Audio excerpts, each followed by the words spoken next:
Learning computer science and working as a software engineer are two very different things. Here are 3 of the biggest mistakes new grads make in their first month on the job, and how to avoid them. Mistake number 1, trying to prove yourself too quickly. Now this is totally normal. As a new hire, you want to show that you belong. But jumping into tasks too fast, creating pull requests without understanding the context, or trying to figure it all out on your own can make you seem like an amateur. Instead, slow down. Spend time reading the code base and ask thoughtful questions. Maybe even ask a teammate if you can shadow them.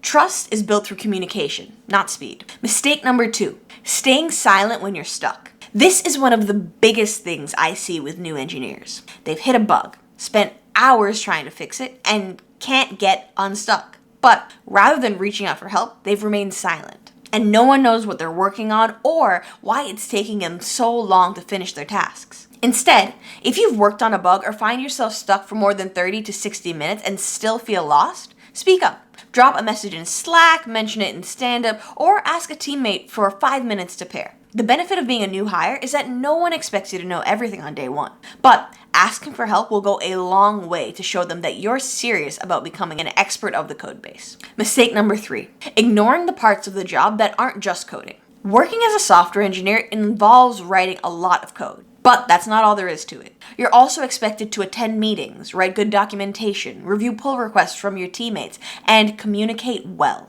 Rather than only focusing on the code, make it a point to be on time or early to meetings. Even better, have 1 or 2 questions or points you can make in those meetings so that you show off how interested you are in the work. Also, leave thoughtful reviews when you're looking at your teammates' pull requests, and leave good documentation on your own to make your changes that much easier to understand. Finally, since you're new to the team, consider scheduling virtual coffees with people in your team to get to know them better. It's great to work remotely, but getting to know the person behind the engineer requires a little extra effort, but it will also pay dividends down the road. If you're just starting out, remember, your goal isn't to be perfect. It's to be curious, coachable, and a good teammate. That's what sets you apart. If you enjoyed this video, please leave a like. If you want to see more content like this, feel free to subscribe down below. And if you want to hear the 3 habits that make junior engineers stand out in their first year, click here, and I'll see you in the next one. Bye.